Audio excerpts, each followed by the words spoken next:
హరే కృష్ణ. మనం 4:18 వరకు మనం కర్మలో అకర్మ, అకర్మలో కర్మ, అసలు కర్మ అంటే ఏంటి, వికర్మ అంటే ఏంటి, అకర్మ అంటే ఏంటి, సో ఈ నిర్వచనాలు చేసుకుంటూ వాటిని అభ్యర్థన ప్రయత్నించాము. అలాగా ఎవరైతే ఆ విధంగా అకర్మ చేసుకుంటారు లేదా నిష్కామ కర్మలో లేదా భక్తిలో ఎవరైతే వాళ్ళ జీవితాన్ని కొనసాగిస్తారో వాళ్ళకి అంతర్గతంగా ఏం జరుగుతుంది, వాళ్ళ వాళ్ళ భావాలు ఏ విధంగా సూచిస్తాయి, అది 4:19 వచ్చినంత ఎలా ఉంటుంది. వాళ్ళు జ్ఞానాగ్నితో వాళ్ళు ఉన్నటువంటి కామ, క్రోధం, మదము, మాత్సర్యం, ఈ అరిషడ్ వర్గాలన్నీ కూడా దహించి వేయబడతాయి అన్నమాట. త్రిగుణాలు క్రమక్రమంగా వాటి ప్రభావం తగ్గిపోతూ వస్తాయి అన్నమాట. అది అంతర్గతంగా జరుగుతుంది. అది 4:19. యస్య సర్వే సమారంభః కామ సంకల్పవర్జితాః జ్ఞానాగ్నిదగ్ధ కర్మాణం తమాహు పండితం బుధః. అదే ఎవరి ప్రతి యత్నము ఇంద్రియ భోగ వాచ్యరహితముగా ఉంటుందో అతడే పూర్ణ జ్ఞానంలో ఉన్నవానిగా తెలియబడతాడు. కర్మఫలాలన్నీ పరిపూర్ణ జ్ఞానాగ్నిచే దగ్ధమైనట్టి కర్తగా అతడు ఋషులచే చెప్పబడతాడు. పరిపూర్ణ జ్ఞానాగ్నిచే దగ్ధమైనట్టి కర్మఫలాలన్నీ దగ్ధమైపోతాయి అన్నమాట. ఏవైనా ఉండండి, అది పుణ్యం నుండి పాపం నుండి ఏ కర్మఫలాలు ఏదైనా ఉండండి, బట్ అవన్నీ కూడా దగ్ధమైపోతాయి అన్నమాట. సో అది అంతర్గతంగా జరిగేది. తర్వాత మనకు వచ్చేటువంటి లాభం ఏంటి, అది 4:20లో మనం త్యక్త్వా కర్మ ఫలాసంగం నిత్యతృప్తో నిరాశ్రయః కర్మణ్యాభి ప్రవృత్తోపి నైవ కించిత్ కరోతి సహ. కర్మఫలాలతో ఎటువంటి సాంగత్యం చేయకుండా, అంటే దాన్ని ఏమి ఆశించకుండా ఎప్పుడు నిత్య తృప్తితో తానే ఉన్నదాంతో తృప్తి పడే, ఎవరి మీద ఆధారపడకుండా నిరాశ్రయ కర్మణ్యాభి ప్రవృత్తోపి, అన్ని రకాల కర్మలు చేసినప్పటికీ కూడా నైవ కించిత్ కరోతి సహా, అతను ఏ పని చేయనట్టే అతను, అంటే తను ఎక్కడ కూడా ఈ కర్మ ప్రభావాలకి అతనికి ఎటువంటి లోన్ కావడం, అది అతనికి వచ్చే లాభం. ఈ విధంగా ఇప్పుడు మనం ఇంకా ఆ లాభం ఏంటి అనేది ఎక్స్టెండ్ అవుతుంది అనమాట. 4.21 ఇంకా అతనికి ఎలాంటి పరిణామాలు, ఎలాంటి విషయాన్ని ఇంకా అతను చూస్తాడు, ఇంకా ఎలాంటి లాభాలు చూస్తాడు, ఇంకా అది 4.21.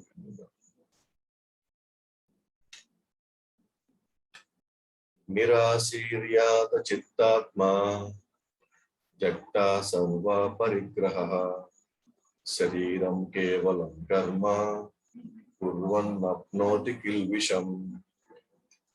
నిరాశీర్యాత చిత్తాత్మా జక్తా సర్వ పరిగ్రహః శరీరం కేవలం కర్మ కుర్వన్నప్నోతి కిల్బిషం. నిరాశీర్యాత చిత్తాత్మా త్యక్తా సర్వ పరిగ్రహః శరీరం కేవలం కర్మ కుర్వన్నప్నోతి కిల్బిషం. సో ఇంకా అతనికి వచ్చేటువంటి ఇంకా లాభం ఏంటి, అట్టి అవగాహన కలిగిన మనిషి పూర్ణంగా నియంత్రించబడిన మనోబుద్ధులతో వర్తిస్తూ తనకున్న వాటిపై స్వామ్య భావనను విడిచిపెట్టి కేవలం దేహ అవసరాల కొరకే పనిచేస్తాడు. ఆ విధంగా పనిచేస్తూ అతడు పాపముచే ప్రభావితుడు కాకుండా ఉంటాడు. ఇంతకుముందు ఎటువంటి కర్మలు ప్రభావితం కాదు, ఇక్కడ ఎటువంటి పాపాలు కూడా ప్రభావితం కాదు. అయితే మీరు గమనించండి, ఎప్పుడైతే నిష్కామ కర్మతో మన జీవితంలో మనం నిష్కామ కర్మతో మనం పనిచేస్తామో క్రమంగా లోపల అంతర్గతంగా ఏం జరుగుతూ ఉంటుందంటే, ఇంత 4:20లో మనం చూస్తే అతను నెమ్మదిగా తృప్తి పడతా ఉంటాడు.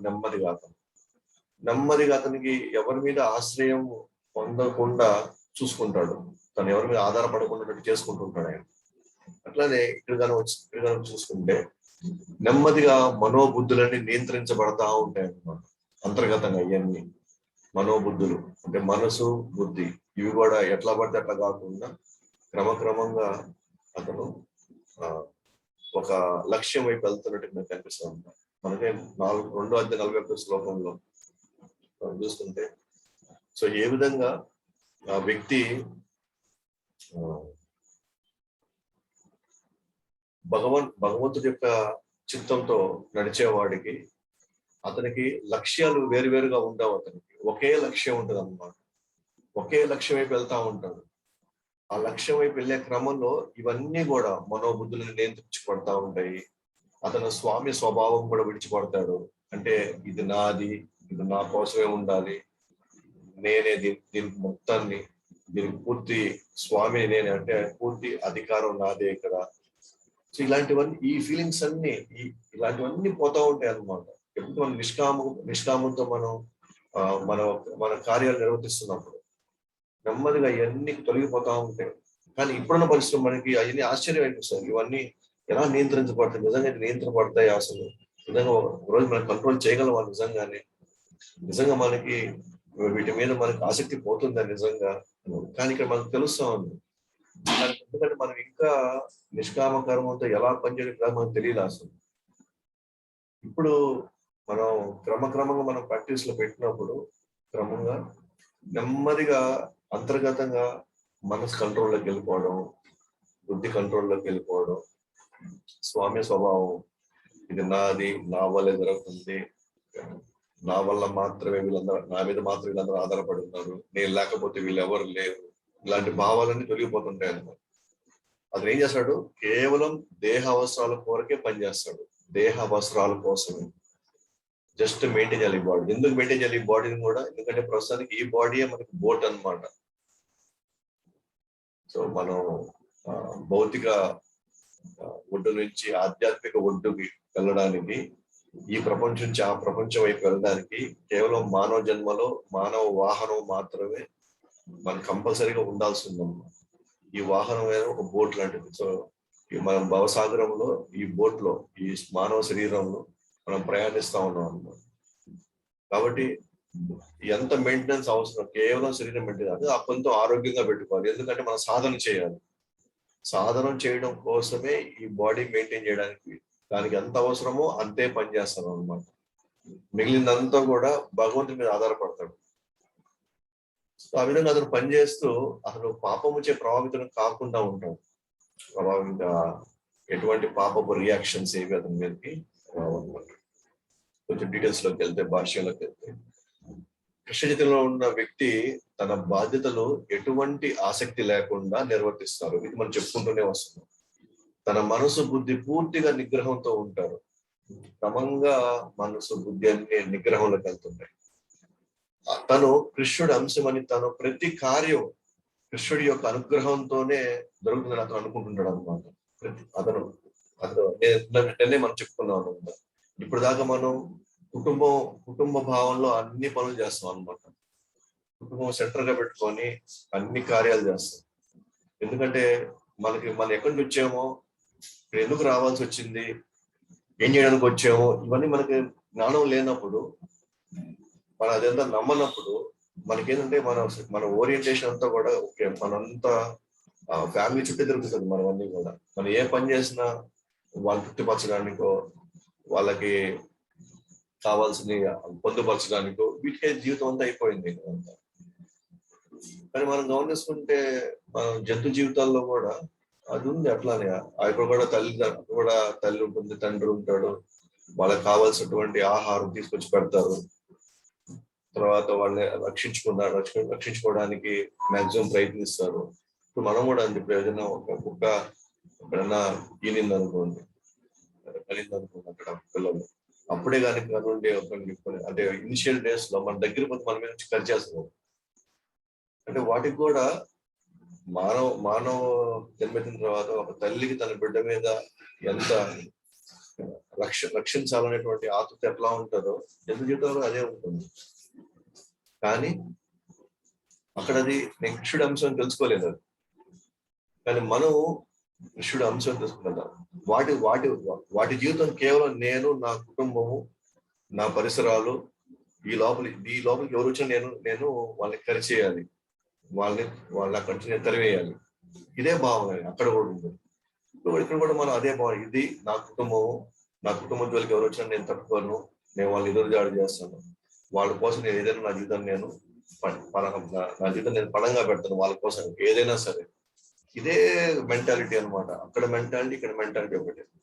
కానీ యాక్చువల్లీ ఇప్పుడు మనం కృష్ణలోకి వచ్చిన తర్వాత భగవద్గీత చదివే క్రమంలో మనం ఏం అర్థం చేసుకోవాలి? ఇప్పుడు నేను ఈ కుటుంబానికి ముందు నుంచి నేను ఉన్నాను,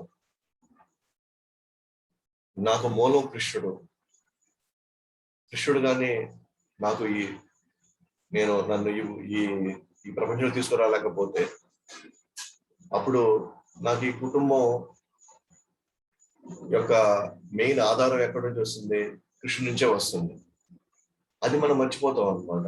ఎందుకంటే అనేక జన్మల్లో మనం ఇక్కడే అనుభవించి కోరికలు పెంచుకొని కామ క్రోధ మద మాస ఇవన్నీ కూడా ఆ జ్ఞానాన్ని కప్పేస్తాయి అనమాట. ఇవన్నీ త్రిగుణ ప్రభావంలో ఆ జ్ఞానం కప్పేస్తున్నాయి. అందుకే ఇప్పుడు మనకు తెలియదు. ఎప్పటికెప్పుడైనా మనం ఏమనుకుంటే మన జీవితం ఇదే, మన పరిధి ఇదే అని ఇదే ధ్యాస వెళ్ళిపోతుంటాం అన్నమాట. కానీ కృష్ణ భక్తుడు ఏమనుకుంటాడు? అట్లీస్ట్ మనం ఇక్కడ ఏమనుకోవాలి అంటే, నేను కృష్ణుడు యొక్క అంశాన్ని అనుకోవడం. మనం చేసే ప్రతి కార్యం కాదు, కృష్ణ అనుగ్రహం. కృష్ణుడు గారిని ఇవ్వకపోతే మనం ఇక్కడ ఏమి చేయలేము మనం అనేటువంటి భావంలోకి వెళ్ళిపోవాలి. నెక్స్ట్, చేయి తనంతటా పని చేయలేదు, శరీరం యొక్క దశ నిర్దేశం కావాలి. శరీరం తనంతట పని చేయలేదు. చెయ్యి ఏదైనా పని చేయాలి అని అంటే ఎక్కడో శరీరంలో ఒక భాగం, అంటే మెదడు, తెలివితేటలు, అయితే లోపల ఉన్నటువంటి మెదడు, అది దశ నిర్దేశం ఇవ్వాలి. అది ఊరిని చేయి పని చేయదు అక్కడ. అట్లానే శరీరం యొక్క దశ నిర్దేశం, శరీరం కూడా లేదా మన జీవితానికి దశ నిర్దేశం ఉండాలి. ఎవరిస్తారు? దేవాదేవుడు ఇస్తాడు దశ నిర్దేశం. 2 రకాలుగా ఇస్తాడు దశ నిర్దేశం. ఒకటి, మనం నిష్కామకంగా కానీ సేవ చేస్తే ఆయన డైరెక్ట్ గా మనం కంట్రోల్లో తీసుకుంటాడు. లేదు, మనం సకామకంగా అంటే కోరికల జీవితాన్ని గడుపుతా ఉంటే, లేదా ఆయనకి విరుద్ధంగా మనం పనిచేస్తుంటే అప్పుడు ప్రకృతి ద్వారా కంట్రోల్ చేస్తాడు. ప్రకృతి ద్వారా మనం దశ నిర్దేశం చేస్తాడు. ఇక్కడ ప్రకృతి ఏంటి? ఇక్కడ త్రిగుణాల ద్వారా మనకు దశ నిర్దేశం జరుగుతుంది. ఇక్కడ నేను కృష్ణుడు అంశాన్ని అని మొదటి నుంచి అదే భావంలో కానీ మనం ఉండి అదే ఇదిలో కానీ మనం చేసి వెళ్తే, కృష్ణుడు డైరెక్ట్ గా మనకి పరమాత్మ ద్వారా మనకి ఇన్స్ట్రక్షన్స్ వస్తూ మనం పరమాత్మ దశ నిర్దేశంలో మన జీవితం గడుపుతాం. అదే మనం కృష్ణుడి గురించి మనం పట్టించుకోలేదండి, లేదా కృష్ణుడి గురించి మనం మర్చిపోయాం అనుకోండి, అప్పుడు దశ నిర్దేశం ఎవరు చేస్తున్నారు? లోపల త్రిగుణాలు చేస్తున్నాయి. అంటే త్రిగుణాలు దేని ప్రభావం? అది ప్రకృతి ప్రభావం. అది కాబట్టి మొత్తానికైతే మనం ఎవరో ఒక డైరెక్షన్ లో ఉండాలి. ఒకటి, స్వయంగా దేవాదేవుడి యొక్క ఆదేశాలు లేదా శాస్త్రంలో ఉన్నటువంటి సూచనలు, వాటి దశ నిర్దేశంలో మనం ఉండాలి. లేదు మనం వాటి మాట వినలేదా, లేదా కృష్ణుడి మాట మనం పట్టించుకోలేదా, అప్పుడు మనం ఆటోమేటిక్ గా ఆయన ఇంకో ఏజెంట్ ఉంది ఇక్కడ. అదేంటది? ప్రకృతి, మాయాదేవి. ఆమె కంట్రోల్లో మనం నడుచుకుంటూ వెళ్తుంటాం. ఆమె కంట్రోల్లో మన జీవితాలు గడుపుతూ ఉంటాం. అల్టిమేట్ గా మాత్రం మనం అనుకోవాల్సింది, భౌతికంగా చేసిన, ఆధ్యాత్మికంగా చేసిన, అది భగవంతుడి యొక్క శాంక్షన్ లేకపోతే, భగవంతుడి యొక్క అనుగ్రహం లేకపోతే మనం ఇక్కడ ఏ కార్యాన్ని కనీసం ఇక్కడ నుంచి ఒక పిన్నిస్ కూడా తీసి పెట్టలేమన్నమాట. అంటే ప్రతి యాక్షన్, ప్రతి అంశం ఇక్కడ భగవంతుడి మీద ఆధారపడింది. మన దేవుడిని నమ్మిన నమ్మకపోయినా, ఉన్నాడో లేడో మనం పట్టించుకోకపోయినా, ప్రతి దశ నిర్దేశం మాత్రం భగవంతుడి మీదే నడుస్తుంది. ఇక్కడ ఉదాహరణకి, ఇక్కడ గవర్నమెంట్ ఉందనుకోండి, గవర్నమెంట్ మాట విన్నామంటే మన సొసైటీ అక్కడే జరగచ్చు మనం స్వతంత్రంగా.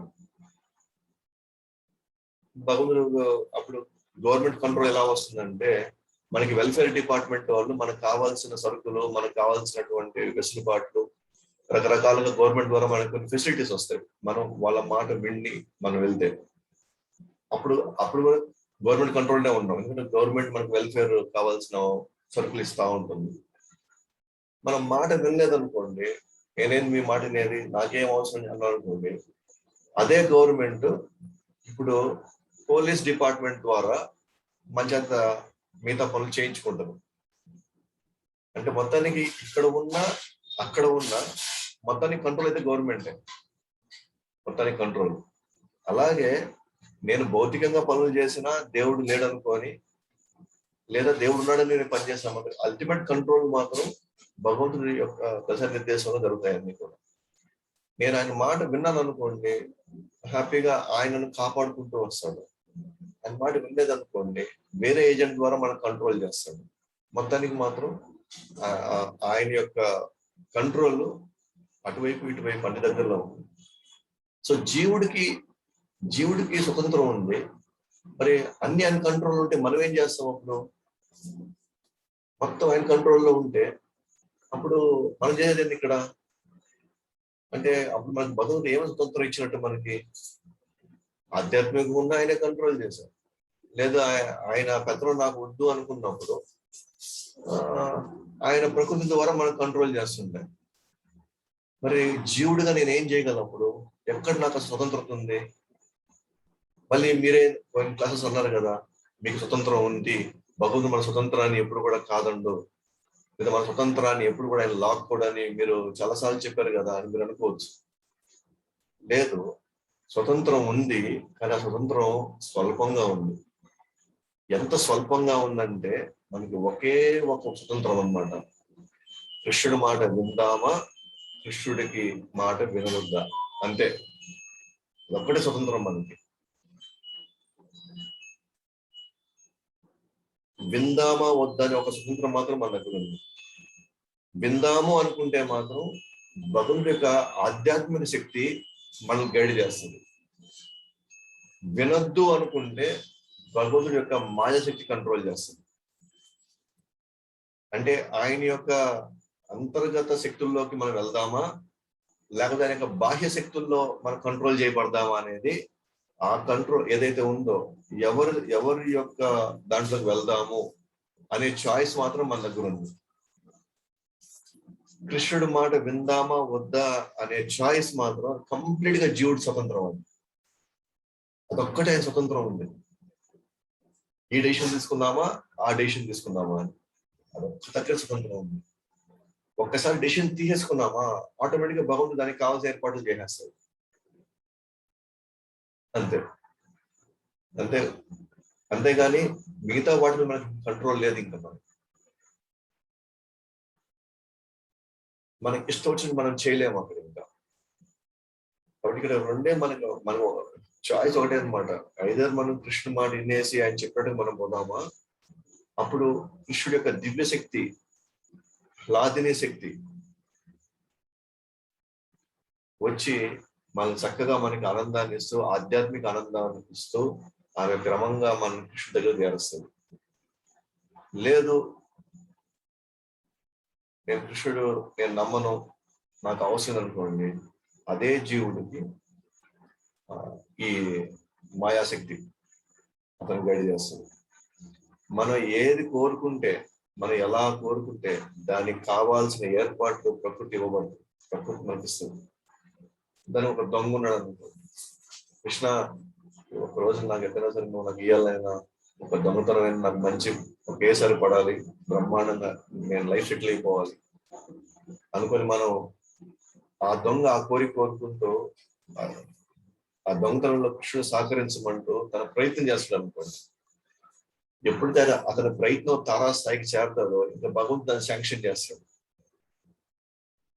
శాంక్షన్ చేయడం అంటే ఏంటి? దానికి కావాల్సిన తెలివితేటలు, దానికి కావాల్సినటువంటి వస్తువులు, దానికి కావాల్సిన ప్లానింగ్ అన్ని ఆటోమేటిక్ గా లోపల పరమాత్ముడిగా ఉన్న ఆయన అన్ని ఆయన ఫెసిలిటీ ఇస్తాడు. బట్ దొంగతనం చెయ్యాలి అనే ఆ ప్రవృత్తి మాత్రం ఆ జీవుడి నుంచి వచ్చింది. భగవంతుడు శాస్త్రాలు ఎక్కడైనా చెప్పున్నాడా? భగవంతుడు ప్రేరేపిస్తాడు దొంగతనం చేయమని, భగవంతుడు ప్రేరేపిస్తాడు మోసం చేయమని. ఎక్కడైనా మనకి శాస్త్రాల్లో తిరగతిప్పిసి మన అన్ని చదివినా కూడా ఎక్కడైనా కూడా భగవంతుడు మనల్ని తప్పుడు పని చేయమని ఎక్కడైనా ప్రేరేపించే సందర్భాలు ఉన్నాయా? మళ్ళీ మనలో ఉన్న పరమాత్ముడు ఎప్పుడైనా సరే మనం తప్పుడు వైపు, మరి భగవంతుడు అది ప్రేరేపించినప్పుడు అప్పుడు పరమాత్ముడు ఎట్లా ప్రేరేపిస్తాడు మనల్ని అంటే అంటే ఒకసారి మనం అంటాం కదా, ఏమో నాకేం తెలుసు, మనం అబద్ధం చెప్పినా లేకపోతే ఏదైనా మనం ఎక్కడైనా మనం తప్పుడు పని చేసాము, ఏమో భగవంతుడు చెప్పి నేను చేసేసాను, భగవంతుడు తెలుసుకుంటే నన్ను ఆపేసి ఉండొచ్చు కదా, నేను దొంగతనం చేసేటప్పుడు నన్ను ఆయన కాదు ఇది మంచిది కాదని లాగేసి వచ్చు కదా ఆయన, కావాలంటే నన్ను మార్చొచ్చు కదా ఆయన, ఇలాంటి మాట మనం చెప్తాం అన్నమాట. సో వాస్తవానికి ఏంటి, అసలు ఆయన అసలు అలాంటివి అసలు ప్రేరేపించాడు ఆయన. మన శాస్త్రం మొత్తం చదివామనుకుంటే ఆయన ఏ అవతారంలో అయినా సరే, ఏ పరిస్థితులు అయినా సరే, భగవంతుడు తన భక్తులకి మీరు వెళ్ళి దొంగతనం చేయండి, మీరు వెళ్ళి మోసం చేయండి, మీరు వెళ్ళి వాళ్ళని పగబట్టండి, ఎప్పుడైనా ఎక్కడ ఎవరికైనా ఎక్కడైనా చెప్పుకున్నాడా, ఏ సందర్భంలో చెప్పుకుంటాడా భగవంతుడు? మరి అలాంటప్పుడు మనం దొంగ పనులు చేయమని చెప్పి ఆయన ఎట్లా ప్రేరేపిస్తాడు, మన పాపం చేయమని చెప్పి ఆయన ఎట్లా ప్రేరేపిస్తాడు? అసలు అసలు ఆయన దివ్య స్వరూపంలో అసలు ఇలాంటి వికర్మలకు అసలు చోటు లేదు, వికర్మకి ఆయన చోటు లేదు, అసలు అవకాశం లేదు. వికర్మలు ప్రేరేపించేది ఆయన చేయడు, అసలు ప్రేరేపించడు ఆయన. పరమాత్ముడుగా అసలు ఆయన అలాంటి బాధ్యత ఎప్పుడు తీసుకోడు అసలు ఆయన. మరి ఎవరు ప్రేరేపిస్తున్నారు? పాత వాసనలు, మన త్రిగుణాలు, మన కోరికలు, ఇవి ప్రభావం, ఇవి ఎంత మనలో ఎక్కువ ఉంటే మనకి అన్ని అలాంటి ఆలోచనలే వస్తాయి. అలాంటి ఆలోచనలు మనకు ఉండి మనం భగవంతుడు మనం అడిగామనుకోండి, భగవంతుడు జస్ట్ సరే అంటాడు, అంటే దానికి కావాల్సిన ఏర్పాట్లు చేస్తాడు. అంటే ఇప్పుడున్న పరిస్థితుల్లో మనం భగవంతుడి వైపు వెళ్తున్నామంటే, రోజు జపం చేయాలనుకుంటున్నాము, రోజు మొదటి నియమాలు పాటించాలనుకుంటున్నాము, భగవద్గీత పాదం చదవాలనుకుంటున్నాము, ఇది పరమాత్ముడి యొక్క ప్రేరణ. ఎందుకంటే ఆయన చేసేది అదే, పరమాత్ముడి ప్రేరణ. భక్తుల సాంగత్యంలో నెమ్మదిగా మన త్రిగుణాలు సత్వంలోకి వెళ్తూ ఉన్నాయి.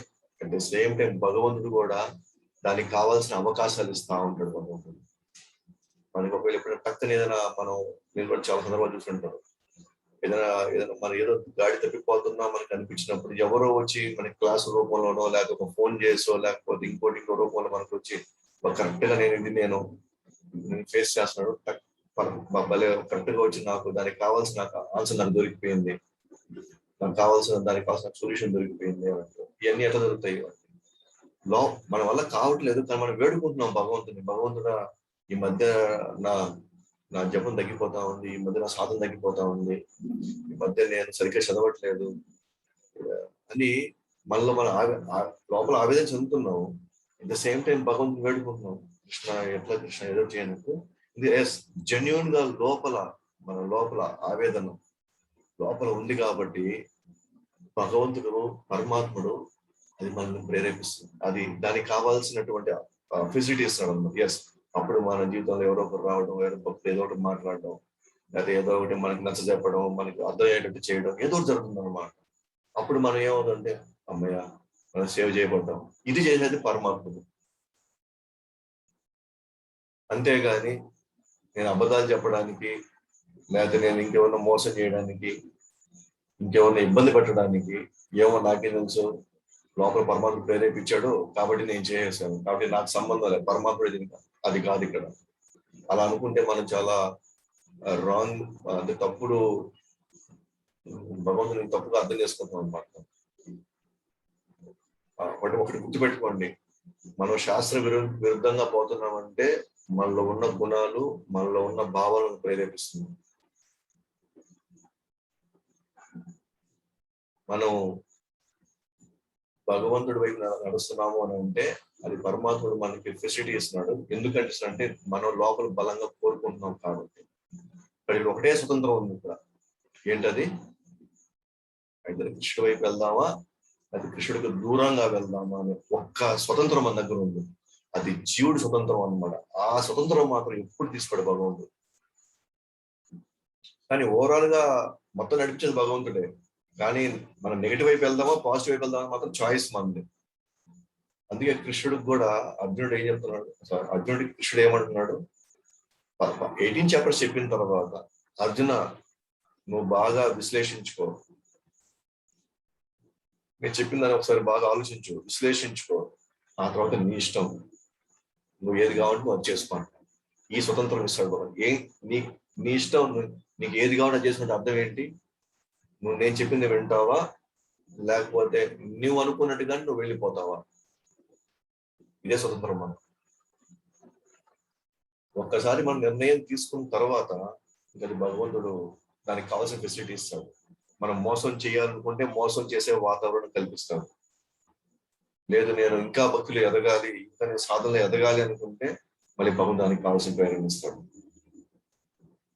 ఇప్పుడు మనం ఏమనుకుంటామంటే, మనం సపోజ్ తప్పుడు పని వైపు వెళ్తున్నాం అనుకోండి, ఆడన్నీ కలిసి వచ్చేస్తున్నాయి అనుకోండి, అక్కడ భగవంతుడు ఏర్పాటు చేశాడు, భగవంతుడు నాకు ఏర్పాటు చేశాడు అంటే, భగవంతుడు నన్ను దొంగ పని చేయమని ఆయనే నాకు కావాల్సిన అన్ని నాకు అవకాశాలు ఇస్తా ఉన్నాడు చూడు. లేకపోతే పక్కన ఏం రావడం ఏంది, వాళ్ళు రావడం అంటే, పోలీసులు రాకపోవడం ఏంది, అంత అంటే భగవంతుడు నన్ను ఎంకరేజ్ చేస్తాడు దొంగ పని చేయడం అని మనం తప్పుగా అనుకుంటాం. లేదా నేను ఏది కరెక్టే, అది భగవంతుడు ఒప్పుకున్నాడు కాబట్టి నాకు ఇక్కడ నన్ను ఎక్కడ నేను పోలీసుల దగ్గర పట్టుబడలే. ఇంకా మనం ఇట్లా అనుకుంటుంటాం అనమాట. మనం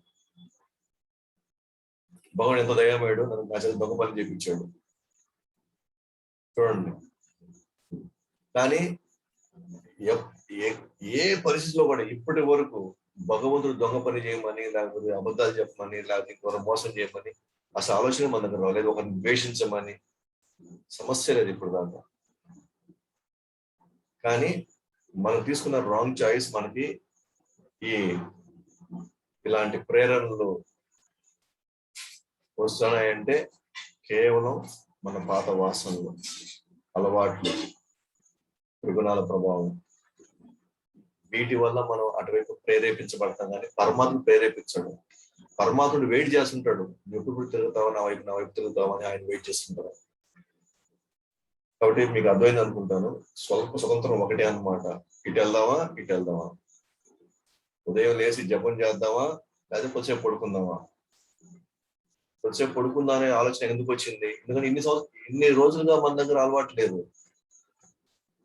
కానీ కృష్ణ, నేను నా వల్ల కావట్లేదు, ఇన్ని రోజులుగా ఇట్లాగ అయిపోయింది, నేను ప్రయత్నిస్తున్నాను కానీ నా వల్ల కావట్లేదు, కానీ నాకు లేయాలని ఉంది అని అనుకోండి, కృష్ణుడు మీకు అలారం కొట్టక ముందు మీకు నిద్ర లేపేస్తాడు. ఇది కూడా చాలా మంది షేర్ చేస్తున్నారు. కాబట్టి ఇక్కడ ఏదైనా సరే నేను కోరుకుంటే, నేను ఇష్టంగా కోరుకుంటే, తీవ్రంగా కోరుకుంటే కృష్ణ దానికి కావాల్సిన అరేంజ్మెంట్ చేస్తాడు. కాబట్టి ఇక్కడ ఎటు తీసుకున్నా సరే భగవంతుడి కంట్రోల్లోనే ఉంటాం మనం.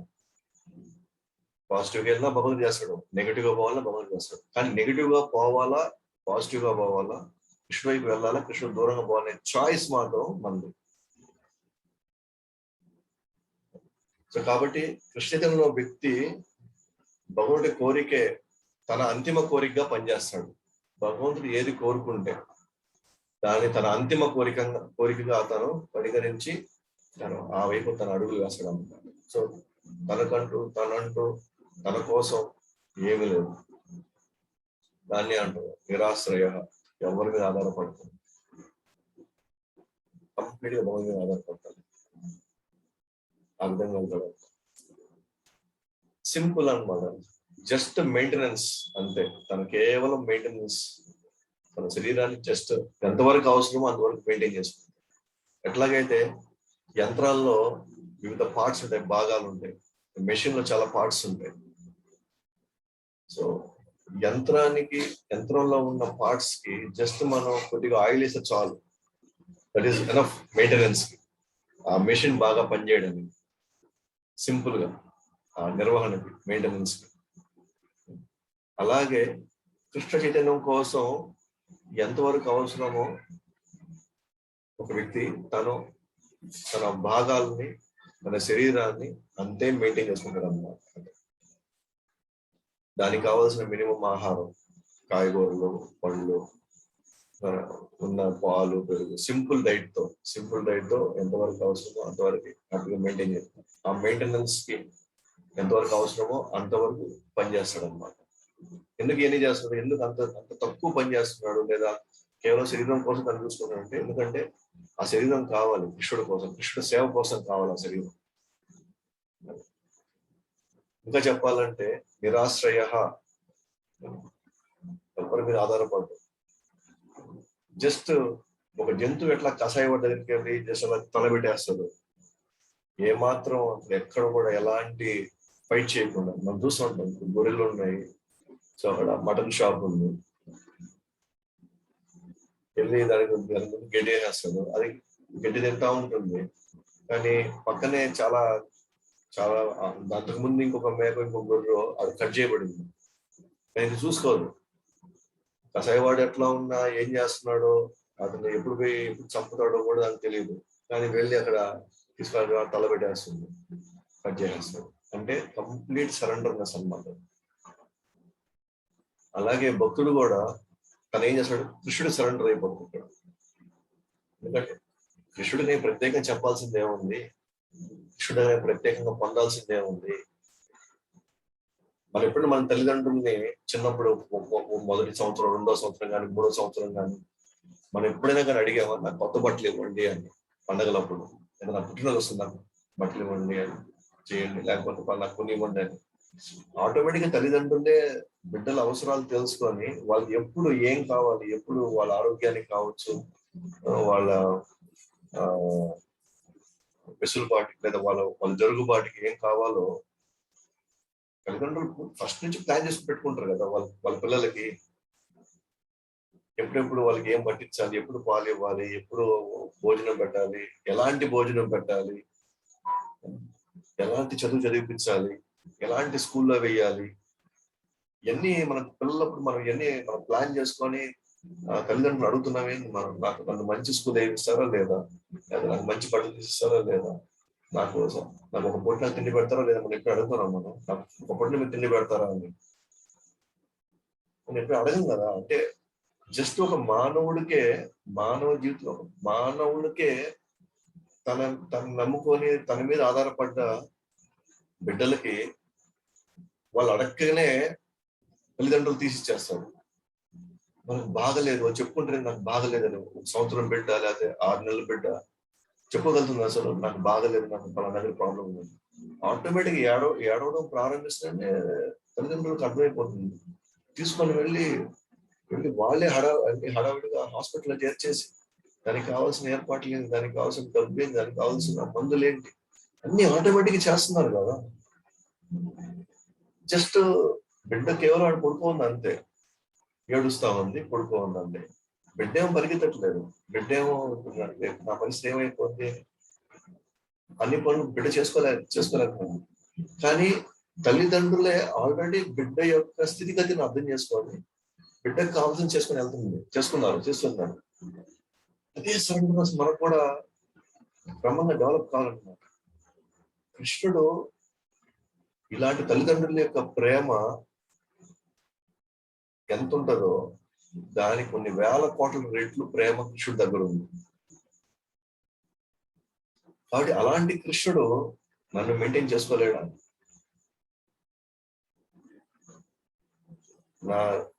నా నెక్స్ట్ అడుగుకి కావాల్సిన ఏర్పాటు చేయలేడా, నా జీవితాన్ని చూసుకోలేడా.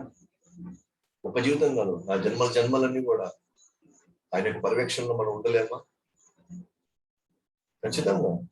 సో ఒక 4-5 సంవత్సరాల దాకా అసలు మన గురించి మనమే చెప్పుకోలేని పరిస్థితిలో మనం ఉంటాం చిన్నప్పుడు. కానీ తల్లిదండ్రులు కావాల్సి మనం అడగనే వాళ్ళు ఏర్పాటు చేసేస్తున్నారు.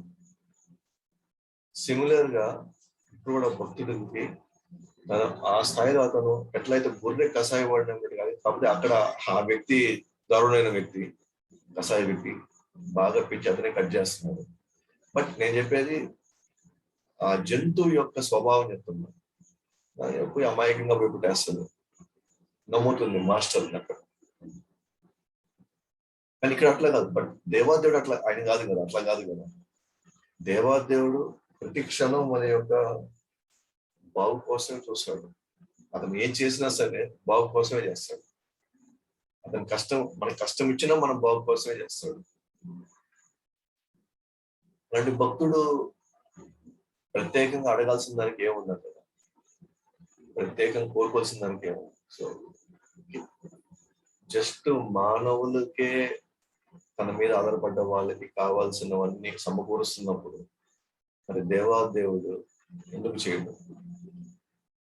ఉదాహరణ మన ఎగ్జాంపుల్ తీసుకున్నాడు, జడభరతుడు కానీ ప్రహ్లాదుడు కానీ కంప్లీట్ సరెండర్ అయిపోయారు వాళ్ళు. ఉదాహరణ జడభరతుడు తన మీద చంపుతున్నారు, అసలు దేవిగా అమ్మవారికి పోయి బలించబోతున్నారు కొంతమంది, ఆమెకి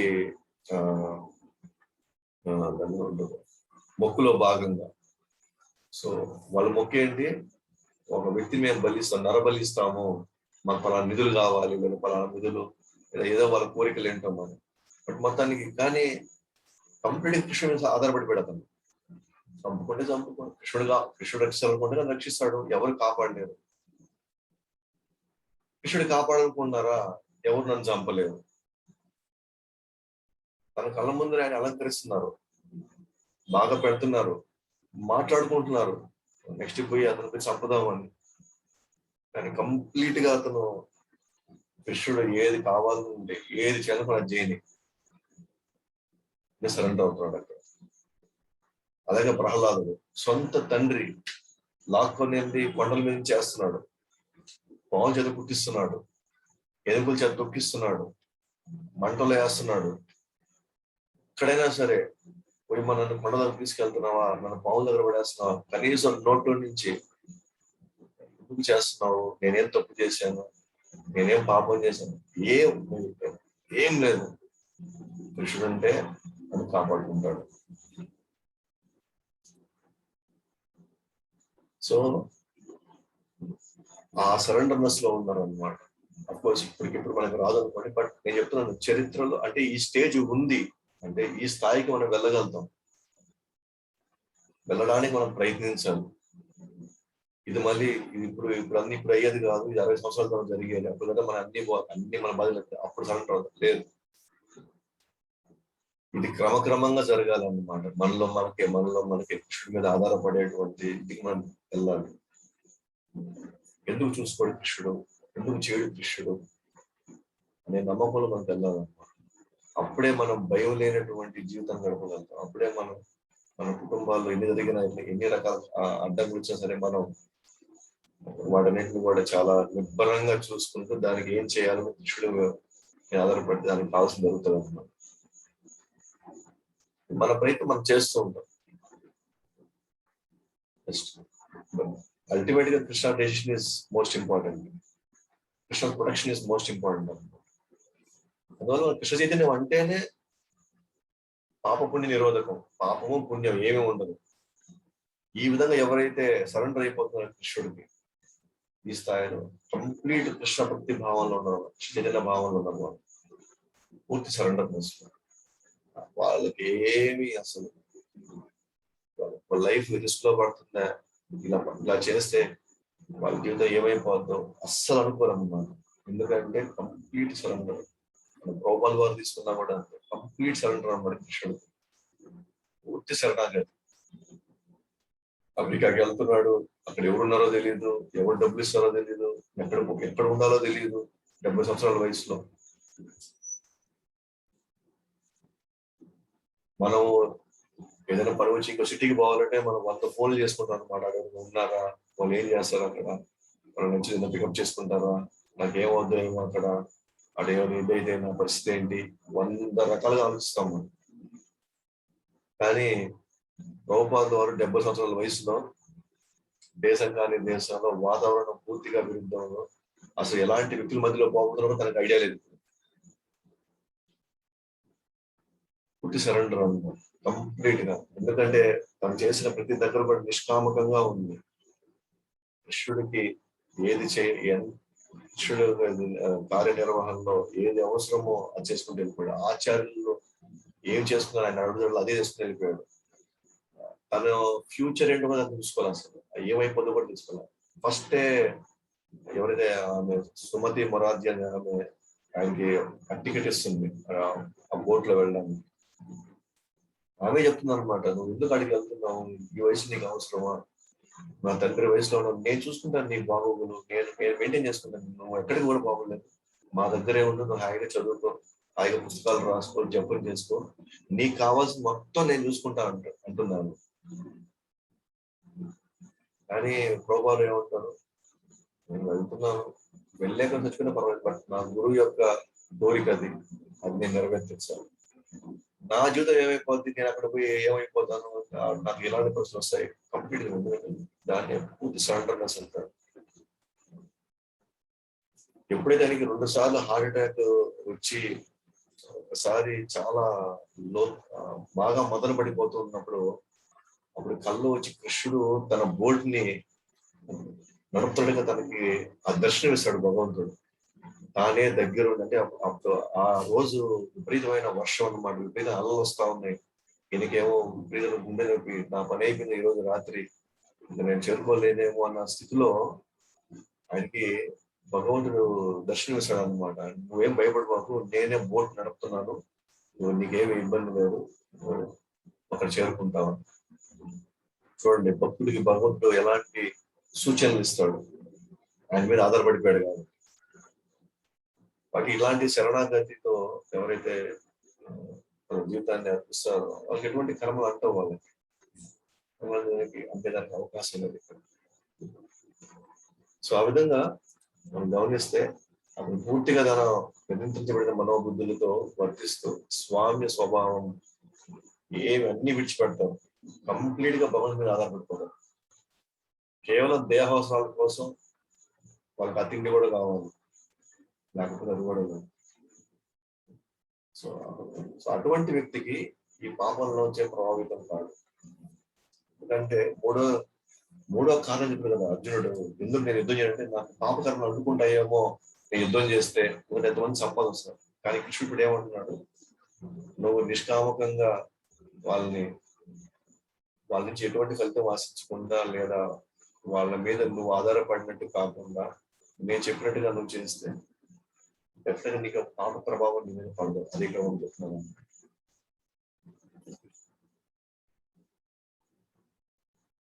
సో ఆ విధంగా 21 చూసాం, 22కి వెళ్దాం.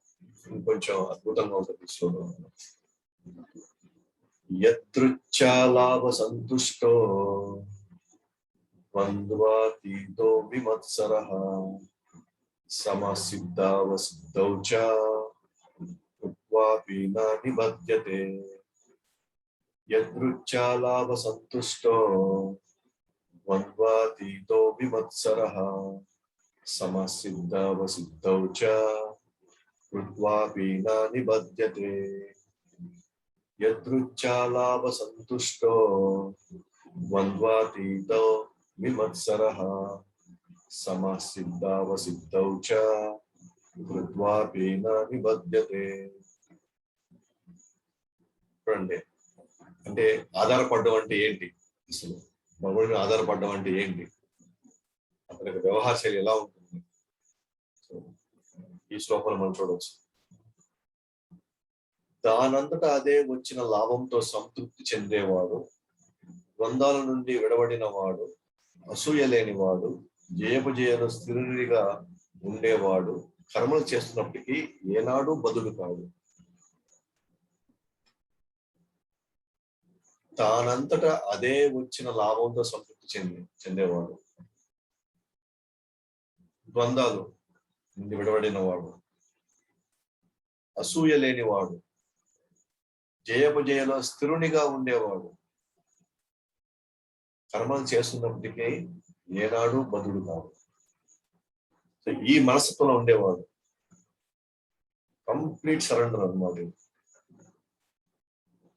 ఏనాడు బదులు కాదు. సో తను ఈ భౌతికమైన జీవితంలో వచ్చే ఆటంకాలు కావచ్చు, లేదా విపరీత పరిణామాలు కావచ్చు, దేనికి డిస్టర్బ్ కాదు. సో ఇప్పుడు మనం ఉండే ప్లాట్ఫామ్, మనం ఉండే స్థాయికి, మనం జీవించే విధానానికి మన ఊహల్లో కూడా ఇవన్నీ మనం అసలు ఊహించలేము అసలు.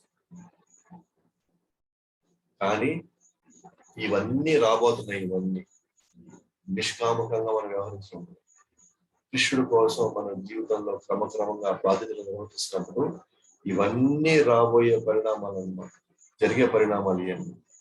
ఎస్, క్రమక్రమంగా ఏదో అది రాని పోతే పోని అనేటువంటి ఇవాళ మన భయాలన్నీ కూడా ఏంటి అని అంటే, మన భయాలన్నీ నేను అనుకున్నవి రావేమో, ఒకవేళ వచ్చింటే ఇవి వెళ్ళిపోతాయేమో అని భయం.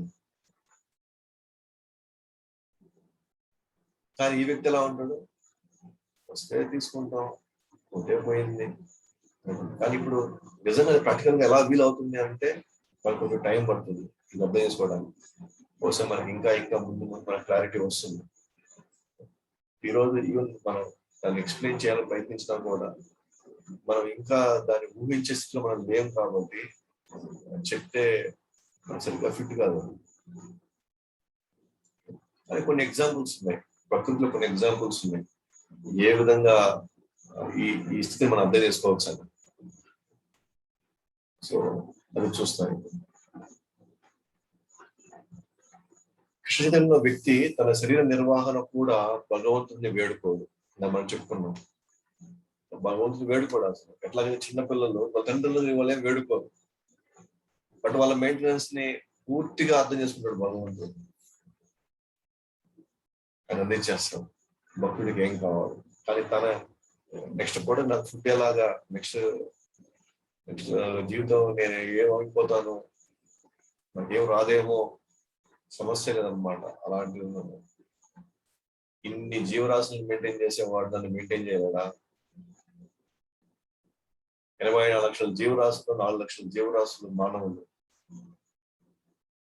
ఆ 4 లక్షలు పక్కన పెడితే 80 లక్షల జీవరాశుల యొక్క బాగోగులు ఎవరు చూసుకుంటున్నారు? వాళ్ళకి నెక్స్ట్ పూట తిండి ఎలా వస్తా ఉంది, ఎవరు ఏర్పాటు చేస్తారు ఇవన్నీ? సో అవేమి వృత్తులు ఏం చేయట్లేదే, సో అవేం చదువుకోలేదే, బట్ ఎలా జరుగుతా ఉన్నాయి వాటి మెయింటెనెన్స్?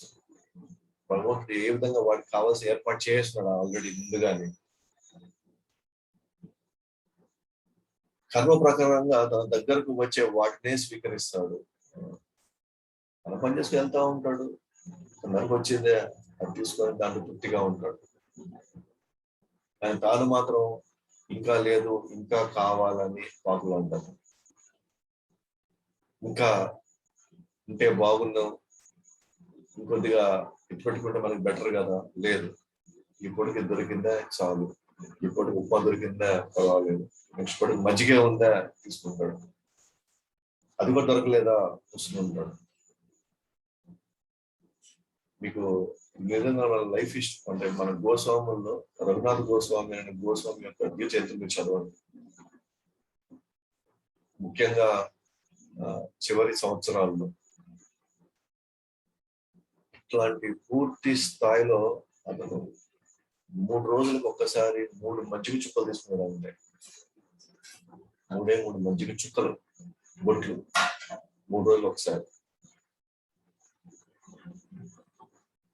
సో ఇప్పుడు మన ఉదాహరణకు మనం చూసే కొండ చిలువ ఉంది. కొండ చిలువ మీరు గమనిస్తే చాలా పెద్దది, చాలా నిదానంగా ఒక స్థావరం నుంచి ఇంకో స్థావరానికి వెళ్తుంది. మిగతా జంతువులు దాన్ని గమనిస్తే మిగతా జంతువులు కనీసం ఒక దగ్గర నుంచి ఇంకో దగ్గరికి వెళ్తాయి అన్నమాట తిండి కోసం. దాని ఇప్పుడు ఒక సింహం తిండి కోసం అది పరిగెత్తాలి, వేటాడాలి, తీసుకుంటారు. అదే ఇప్పుడు ఆవులు ఉన్నాయనుకోండి, అది ఇంకో దగ్గరికి వెళ్ళాలి, గడ్డి ఎక్కడుంది అక్కడికి వెళ్ళి గడ్డి తీసుకుంటుంది, తింటుంది. ఇవి జంతువులు జనరల్ గా ఇవి వెళ్ళి కావాల్సిన ఆహారం అక్కడ తినేసి అక్కడే పడుకుంటాయో పని వస్తాయి. కానీ ఇవి పని చేస్తాయి, కొంతైనా 7 నుంచి అలా నడుస్తాయి అనమాట, ఆ దాకా వెళ్తాయి తీసుకోవడానికి. కానీ కొండ చిలువ మీరు గమనిస్తే కొన్ని రోజుల పాటు ఒకే దగ్గరే ఉంటుంది, ఒకే దగ్గరే ఉంటుంది, రోజు ఒకే దగ్గరే ఉంటుంది రోజుల పాటు. అది ఆ చెట్టు కానీ లేకపోతే ఆ రాయి కానీ వచ్చి పోదు, అసలు ఆహారానికి కూడా పోదు బయటికి, అక్కడే ఉంటుంది, అక్కడే ఉంటుంది అన్నమాట. మరి ఎలా సర్వైవ్ అవుతుంది అది? మిగతా జీవరాశులు కనీసం పోయినా ఆహారం కోసమైనా పరిగెత్తాలా, నడవాలా, ఏదో ఒకటి చేయాలి. కానీ ఇది మాత్రం ఉన్న దగ్గరే ఉంటుంది అనమాట కొండ చిలువ. ఎలాగా మరి దాని మెయింటెనెన్స్ ఎలా జరుగుతుంది, మరి ఎలా జీవిస్తా ఉందని అంటే సింపుల్ అనమాట. అదే ఒక దగ్గర ఉన్నా సరే దాని దగ్గరికి వస్తాయి అన్నమాట. ఏదో అక్కడ వచ్చిన ఒక జింకం, ఏదో ఒక తోడేలు, ఏదో ఒకటి దాని దగ్గరికి ఏది వస్తే దాన్ని పట్టుకొని తినేస్తుంది అనమాట. అంటే అది మాత్రం ఆడే ఉంటుంది. కనీసం చూడండి, అది తన స్థావరాన్ని కూడా ఒక అడుగు కూడా ముందుకు వేయట్లేదు. దాని మెయింటెనెన్స్ కూడా జరిగిపోతా ఉంది. దానికి కావాల్సిన కూడా భగవంతుడు ఆ టైంకి దేన్నో దాన్ని పంపిస్తాడు అక్కడ. దాన్ని కూడా చూసుకుంటాడు భగవంతుడు. అది కూడా ఎప్పుడైందంటే తిండి లేక 4 రోజులు అయిపోయింది, ఇక్కడ ఏమి నాకు ఏమి లేదు, కాబట్టి నేను ఏం చేయాలా, నాకు విన్యాసం అయిపోయింది, నేను చచ్చిపోలేదు. భగవంతుడు మధ్యాహ్నం పూట ఏం రావాలా, రాత్రి పూట అక్కడికి ఏం రావాలా, ఉదయం పూట ఏం రావాలా, దానికి ఫిక్స్ అయి ఉంది. దాని కర్మ ప్రకారం ఫిక్స్ అయి ఉంది. అంటే అదే అట్లా ఇప్పుడు కూడా భక్తులు అంటే తను ఏ స్థాయికి డిపెండ్ అవుతాడంటే కృష్ణుడు చూసుకుంటాడు నాని. అంత బలమైన నమ్మకంతో ఉంటాడు అన్నమాట. అతను అప్పు చేయడు, అడుక్కోడు, నిజాయితీగా తన శక్తి మేరకు పనిచేస్తాడు, ఫలితం భగవంతుడు వదిలేస్తాడు. అంటే అతను వ్యాపారం చేసినా, ఉద్యోగం చేసినా, కుటుంబాన్ని మెయింటైన్ చేసినా అప్పు చేయడు. అవసరం ఎందుకు ఉన్న దాంట్లోనే ఎంత మనం చేయగలుగుతామో తీసుకుంటాడు. అడుక్కోడు, నాకు లేదే, ఎవరు ఉంటే బాగుంది ఆరాటం లేదు. నిజాయితీగా తన శక్తి మేరకు పనిచేస్తాడు. అది కూడా తన భక్తికి ఆటంకం కలగకుండా ఎంత అవసరమైతే అంత పనిచేస్తాడు.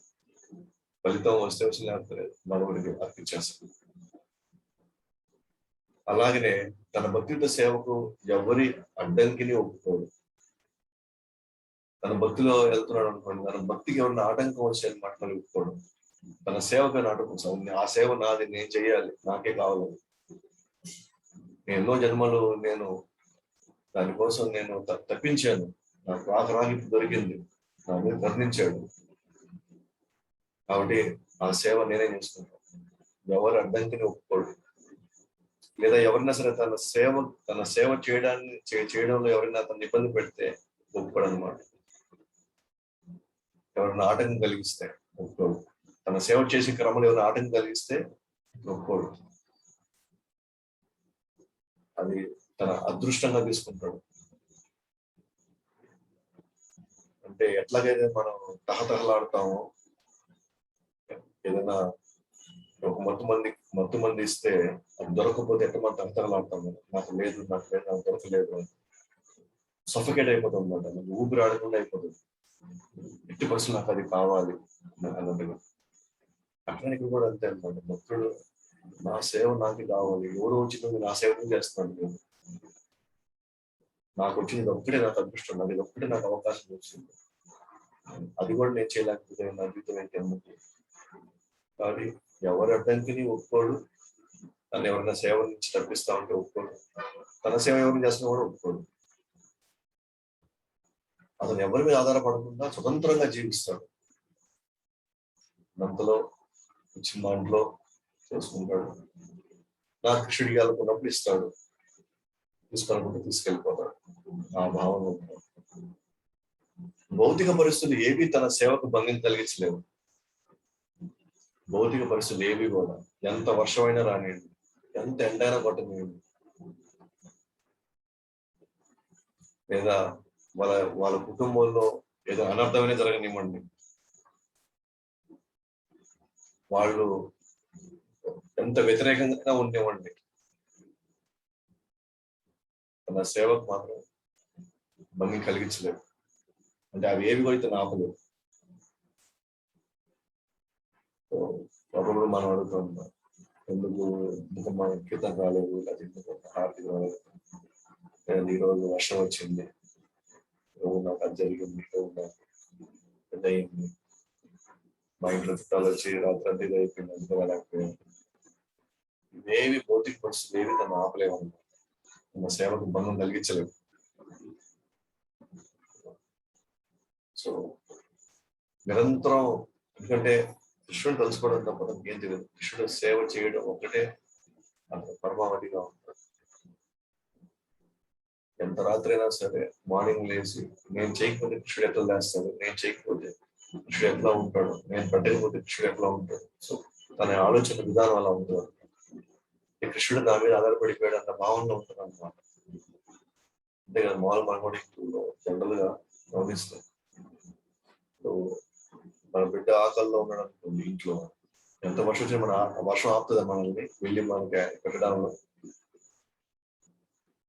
ఏ వర్షం కానీ ఏ పొదుపు ఆపవు కదా, ఏమైనా కానీ ఆ వర్షం ఇంత భయంకరంగా తెచ్చుకోనైనా సరే మనం వెళ్ళి అవసరాలు తీరుస్తాము. అంతేకి కూడా అంతే అన్న. ప్రోగ్రామ్ పగలుంటే బాగున్నాం, రాత్రి ఉంటే బాగున్నాం, లేకపోతే ఇవన్నీ ఇలా చేస్తే మనకు బాగుంటుంది, అలా చేస్తే బాగుంటుంది, ఈ ప్లానింగ్ ఇలాగైతే బాగుంటుంది. సో ఇవన్నీ ఏంటంటే మనం ఇప్పుడు ఆ స్థాయిలో లేము కాబట్టి డెఫినెట్ గా మనం చాలా కంఫర్ట్స్ కోరుకుంటాము, లేదా మన ప్లానింగ్ ప్రకారంగా మన తగినట్టుగా మనం అన్ని ప్లాన్ చేయడం మనం ప్రయత్నిస్తాం.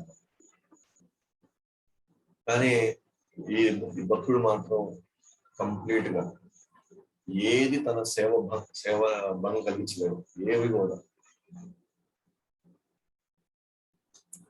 సో ఆ విధంగా తను కంప్లీట్ గా భగవంతుడి మీద పూర్తిగా ఆధారపడిపోయి తన నిర్వహణ కూడా భగవంతుడి నుంచి ఆశించడం అన్నమాట. సో ఏదైతే ఇప్పుడు మనం చూస్తున్నామో ఇవన్నీ కూడా అలవాట్లు కావచ్చు, తన లక్షణాలు కావచ్చు. అంటే ఉదాహరణకి చూడండి, మనోబుద్ధులు నియంత్రించబడము, స్వామి స్వభావం పూర్తిగా విడిచిపెట్టేయడము. దాని రిజల్ట్ ఏంటి, మన పాపకరంలో వెళ్తున్నాం. లీడ్ కూడా అంతే, కంప్లీట్ గా తను వచ్చిన దాంతో హ్యాపీగా తృప్తి పడతాడు. ఏది వస్తే అంత దాని నుంచి అదే వస్తుంది, వచ్చిన దాంతో అంత ఇదిగా ఉంటాడు. పొందాల నుండి విడబడిన వాడు తనకి మంచి వచ్చినా అట్టగే తీసుకుంటాడు, చెడు వచ్చినా అలాగే తీసుకుంటాడు, తన పొగిడినా ఒకటిగానే తీసుకుంటాడు, తను తిట్టినా ఒకటిలాగే తీసుకుంటాడు. అసూయ లేదు, నాదేదో నా నుంచి పోతుంది, నేనే నాది ఎవరో తీసేసుకుంటున్నారు, నాకంటే వాళ్ళకి ఎక్కువ ఉంది, నాకంటే వాళ్ళు ఎక్కువ చేస్తున్నారు, అసూయ ఉండదు. జయాలు ఎట్లా వచ్చినా స్థిరంగా అంటే ఈ బ్యాలెన్స్డ్ నేచర్ ఎప్పుడు వస్తుంది అంటే నిష్కామకంగా మనం సేవలో ఉన్నప్పుడు, నిష్కామకంగా మనం బాధ్యత నిర్వర్తించినప్పుడు. ఇది కృష్ణుడి యొక్క ఆజ్ఞ, కృష్ణుడి యొక్క ఆదేశాలను కృష్ణుడు తృప్తిపరచడానికి, గురువును తృప్తిపరచడానికి మనం చేసే కార్యాల్లో క్రమంగా ఇవన్నీ వచ్చేస్తాయి అన్నమాట. ఇవేవి ఊహించలేనివి ఏమి లేవు ఇక్కడ. కాకపోతే మనకున్న స్థితిలో ఇదన్నీ జరుగుతాయో లేదనే చిన్న అపనమ్మకం ఉంది మనకి. స్థాయిలో అసలు మనం వెళ్ళగలుగుతామా, అసలు మనం ఉంటామా, నిజంగా ఇట్లాంటి వస్తే ఒకటి ఉందా అనేదే మనకి మెయిన్ ప్రాబ్లం అక్కడే ఉంది. అందుకే మనం భాగవతుని చదవాలంటే నిజంగా ఆ భక్తులు ఆ స్థితిలో ఉన్నారు. ఆ స్థితిలో భగవంతుడికి వాళ్ళ తోచిన రీతిలో వాళ్ళ జీవితంలో సరెండర్ అయినప్పుడు వాళ్ళకి ఇలాంటి లక్షణాలే ఉండే, వాళ్ళందరికి ఈ లక్షణాలు వచ్చే వాళ్ళు. ఇవన్నీ ఈ లక్షణాలు వచ్చి కృష్ణుడి మీద ప్రేమ పెంచుకున్న తర్వాత వాళ్ళు వైకుంఠం వెళ్ళిపోయిన తర్వాత, బట్ ఇదంతా ఒక సీక్వెన్స్ అన్నమాట. కానీ దీని మెయిన్ మూలం ఎక్కడుందంటే కృష్ణుడు భావంలో నుంచి కృష్ణుడు కోసంగా లేదా మనం ఏమి ఆశించకుండా మనం నిర్వర్తించేటువంటి కార్యక్రమాలు మనకి ఈ లక్షణాలు రావడం, లేదా క్రమంగా మన హృదయ శుద్ధి అవ్వడం, ఈ లక్షణాలు రావడం, క్రమంగా అదే మనల్ని చివరికి ప్రేమదాన్ని తీసుకెళ్తాం అన్నమాట. కానీ నేను చెప్పినట్టుగానే నిష్కామకంగా వ్యవహరించకుండా ఉన్నట్లయితే మన ఆధ్యాత్మిక జీవితాన్ని వదిలేయడమే.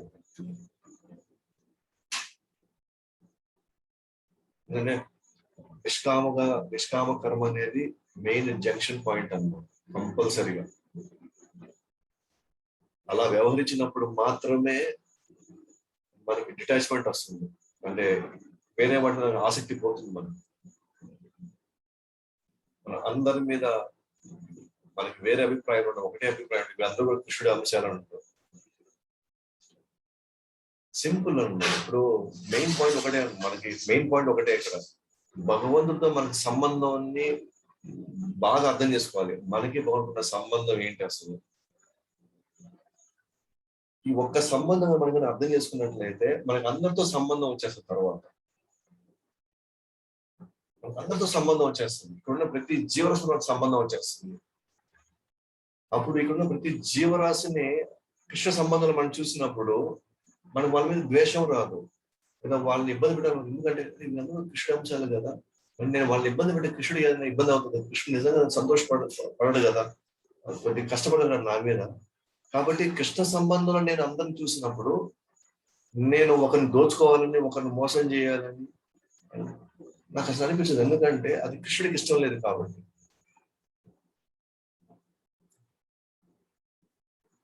ఇప్పుడు ఉదాహరణ సింపుల్ గా ఒక చిన్న ఉదాహరణ తీసుకున్నాను అనుకోండి. ఇప్పుడు నేనున్నాను, ఇంకొక వ్యక్తి ఉన్నాడు. ఏదో చిన్న ఇష్యూ జరిగింది మా మధ్యలో. తెలియకుండానే ఇద్దరిలో ద్వేషం పెరిగింది. అతనిలో ద్వేషం పెరిగింది, నాలో ద్వేషం పెరిగింది. ఆ ద్వేషం నేను విపరీతంగా తనలో ఉన్న లోపాలన్నీ నేను ఎత్తి చూపిస్తున్నాను అనమాట. ఆ ద్వేషాన్ని, ఇప్పుడు పొట్టిగా ఉన్నాడు, నల్లగా ఉన్నాడు, మాట అబద్ధాలు చెప్తుంటాడు, ఎట్లా చేశాడు అట్లా చేశాడు అని నాకు కావాల్సిన ద్వేషాలన్నీ నేను చూస్తూ ఉంటాను. ప్రతి తన వేసే ప్రతి అడుగులో నేను కావాల్సిన లోపాలన్నీ చూసి నేను ఎత్తి చూపిస్తూ ఉంటాను అనమాట. అటువంటి నాకు నైజమైపోతుంది అది. నన్ను అతను చూసుకున్న రీతి, లేదా నాతో తను ప్రవర్తించిన రీతి కంప్లీట్ అనమాట. కానీ సడన్ గా నాకు తెలిసింది అనుకోండి, ఇతను మా బాబాయ్ కొడుకు అలా తెలిసింది అనుకోండి, మా చిన్నాన్న కొడుకు ఇతను, లేదా అతనికి ఇతను మా పెద్దనాన్న కొడుకు అని అతను తెలిసింది అనుకోండి, అప్పుడేమవుతాయి మా మధ్యలో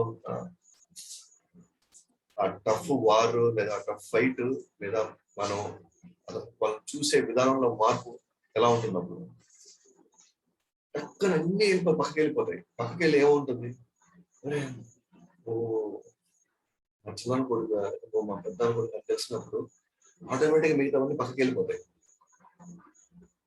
ఏంటయ్యి ఇప్పుడు దాకా నేను చూసింది, ఇప్పుడు దాకా ద్వేషించింది, ఇప్పుడు దాకా నేను ఎట్లైనా సరే అడ్డుకోవాలనుకున్నా అదంతా ఇప్పుడు ఇంతకుముందు ఈ బంధాలన్నీ కూడా ఇప్పుడు ఏమైపోయినాయి, సడన్ గా అన్ని పక్క వెళ్ళిపోయినాయి. ఎందుకంటే నాకు సంబంధం దొరికింది. ఎవరితను?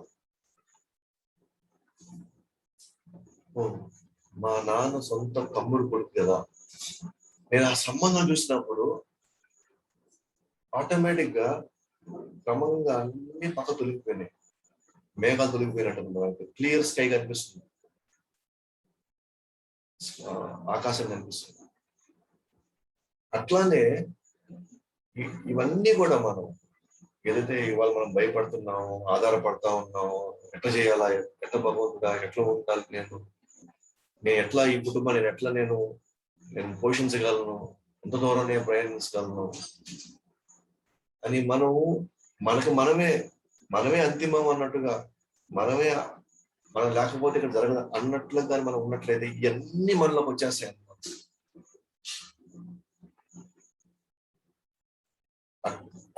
అదే కానీ నేను కృష్ణుడి యొక్క స్థాయి నేను అర్థం చేసుకొని కృష్ణ సంబంధం నుంచి ఇవన్నీ కానీ నేను చూసాను అనుకోండి, అందరినీ కానీ కృష్ణుడు ఏ విధంగా మెయింటైన్ చేస్తాడని నాకు కొద్దిగా అవగాహన వచ్చింది అనుకోండి, ఆటోమేటిక్ గా నాకు ఆ భయాలు పోతాయి, చూసుకునడానికి నమ్మకం ఉంటుంది. క్రమంగా మైండ్ సెటిల్ అయ్యి ఓకే ఇలా చేద్దాం అలా చేద్దాం ఆటోమేటిక్ గా నెక్స్ట్ క్రమంగా మనం అన్ని కార్యక్రమాలు నిర్వర్తిస్తాము. నేను ఎలాగైతే చెప్పాను, ఒకే కుటుంబం నాకు సంబంధం దొరికినప్పుడు మనకు ఆటోమేటిక్ గా ఆ సంబంధం కలుపుకునేస్తాయి. ఇప్పుడు ఆ వ్యక్తితో దాన్ని నేను ద్వేషించే వ్యక్తిని నేను ఓకే మనోడే అన్నట్టు. ఆ విధంగా ఇప్పుడు ప్రపంచం మొత్తం చూసామనుకున్నా. అట్లానే ప్రతి జీవరాశిని చూసామనుకున్న అట్లానే మనందరికి సంబంధం ఉంది. అందరికి సంబంధం ఉంది. ఏ రూపంలో? మనలో కృష్ణుడి అంశాలు అనే సంబంధం ఉంది. కృష్ణుడి అంశం అనే సంబంధం మనందరికి ఉన్నప్పుడు ఆటోమేటిక్ గా నాకు నేను ఎందుకు ఇతను ద్వేషించాలి, నేను మోసం చేయాలి, లేదా ఎందుకు నేను శత్రువుగా చూడాలి? ఎందుకంటే కృష్ణుడు అంశం ఎప్పుడు కూడా స్వచ్ఛమైందే కదా. కృష్ణుడు అంశం సత్యమైంది కదా. కృష్ణుడు చూసిన ఆత్మ సత్యమైంది కదా. కాబట్టి కృష్ణుడు నుంచి, నా తండ్రి నుంచి అతను కూడా వచ్చింది. మరి అలా ఎందుకు ప్రవర్తిస్తున్నాడు? తనలో రజోతమో గుణాల వల్ల, ఓకే, తనలో గూడు కట్టుకున్నటువంటి వాసనల వల్ల, ఓకే, వీటి వల్ల ఇతను ఇలా ప్రవర్తిస్తున్నాడు అని మనకి అండర్స్టాండింగ్ కెపాసిటీ పెరుగుతుంది. సంబంధం తెలుసుకున్నప్పుడు దాంట్లోకి వెళ్తాం, అర్థం ప్రయత్నిస్తాం మనం. అప్పుడు మనకి ఏమవుతుందంటే మనిషిని మనం ద్వేషించాలి. అతను ఉన్న ఈ గుణాలని వేరుగా చూస్తాం. అతను ఇప్పటిదాకా ఎలా చూస్తున్నాం? అతను ఒక చిన్న తప్పు చేసినా సరే ఆ వ్యక్తి అంతా ఇట్లానే, ఆ వ్యక్తి అంతా ఇదే అని మనం ఒక స్టాంప్ వేసేస్తున్నాం అన్నమాట. కానీ కృష్ణ సంబంధంలోకి మనం చూసినప్పుడు కృష్ణుడి అంశం ఎప్పుడు స్వచ్ఛంగా ఉంటుంది, ఎప్పుడు మోసం చేయాలనుకోదు, ఎప్పుడు అబద్ధం చెప్పాలనుకోదు, ద్వేషించదు. కానీ తనలో భావాలు ఇప్పుడు ద్వేష భావాలు ఉన్నాయి. ఎప్పటి నుంచో పేరుకున్నవి, ఎప్పటి నుంచో తీసుకొచ్చినవి. కాబట్టి నేను ఎందుకు ఆ వ్యక్తిని ద్వేషించాలి? వీలైతే నేను సహాయపడాలి, వాటి నుంచి అతను ఎట్లా బయటపడేయాలా, లేదా అతనికి కావాల్సిన ఇంకేదైనా మనం చేయగలిగితే మనం చేయాలి అన్న ఆ భావంలోకి వెళ్ళినప్పుడు ఆటోమేటిక్ గా ఇంతకుముందు ఉన్నటువంటి లోపల ఉన్నటువంటి విపరీత భావాలు క్రమక్రమం మనం తగ్గిపోతూ వస్తాయి. అంటే ఫస్ట్ పోర్పడి అంతా మనం సంబంధం తెలుసుకోవాలన్నమాట. అందరితో మనకున్న ప్రతి ఒక్కరు నాకు సంబంధం ఉంది ఇక్కడ. సో ఆ భావంలో మనం చేసినప్పుడు మాత్రమే నిష్కామకంగా అందరినీ ఒకే పద్ధతిలో నుంచి, ఒకే రీతిలో నుంచి మనం చూడగలుగుతాం అన్నమాట. సో ఆ విధంగా 21, 22 ఏవైతే లక్షణాలు ఏవైతే మనకు చూపడ్డాయో, అవన్నీ క్రమంగా వస్తాయి. ఆ భాగంలో క్రమంగా తర్వాత నాకు ఏ పాపం అంటుకోదు. తర్వాత నేను ఎప్పుడు నేను బద్ధుడిని కాలేను. ఎందుకంటే అతను పూర్తిగా మెయింటెనెన్స్ భగవంతుడు ఆయన చేయకపోతే ఎవరు చేస్తారు? చేయాల్సిన బాధ్యత ఆయనదే. ఆయన చూసుకుంటాడు అన్న ఆ నమ్మకం పెరిగిపోతుంది. ఇప్పుడు మనం నిజంగా నిష్కామకంగా లేదా భగవంతుడి సంబంధంలో, భగవంతుడి భావంలో ఈ బాధ్యత నిర్వహించినప్పుడు. సో ఆ విధంగా మనకి 21, 22 సో ఈరోజు మనం చూసుకున్నా ఉన్నాం. సో మీకు ఏదైనా సందేహాలు ఉంటే మీరు అడగచ్చు. ఇక్కడ సెషన్ క్లోజ్ చేస్తున్నాం. భగవద్వాణి శ్రీమద్ భగవద్గీతకి జయ, ధన్యవాదాలు. श्रीमद् भागवत की जय, जगद्गुरु श्रीमद् प्रभुपाद की जय।